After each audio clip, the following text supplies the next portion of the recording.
Hi, my name's Dr. Christopher James Ward from the Kansas University Medical Center. And so I just gave a long talk and practical on how to produce monoclonal antibodies.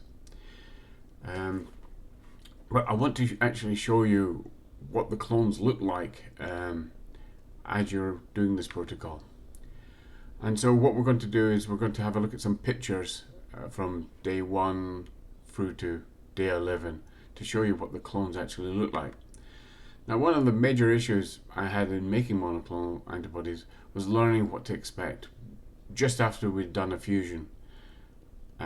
Basically, I didn't really know what the hybridoma clones looked like, and so I think that's very important, because if you're not getting hybridomas early, it's best to redo the experiment. And so here I show photomicrographs of hybridoma clones at different stages of development. And so this is on day 2. Now, the first thing we've got to realize here is that we are focusing on a round-bottomed 96 well plate. So there are lots of tiny little cells in here. These are the feeder cells. These are lymphocytes, B cells, T cells, and some macrophages. And they've pooled at the bottom of the round bottom 96 well plate. And here we have myeloma cells here. So we haven't really applied much selection at the moment. So the myelomas and hybridomas are roughly the same size. But we need to stop the myelomas from growing. We need to kill them.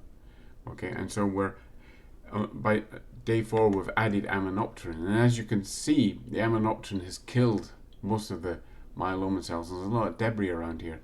But here you can see there's a nice hybridoma clone sitting right here. So that's good. That's a healthy little clone.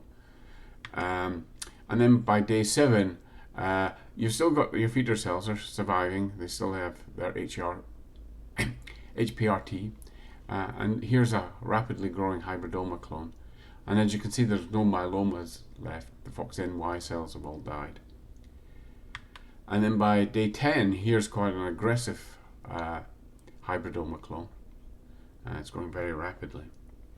And then by day 11, these clones are beginning to take over the plate. Now, the very rapidly growing clones often don't make immunoglobulins and don't make something that's cognate to your antigen. It's the ones that appear after about day 11 to about day 12 that are the ones to really go for.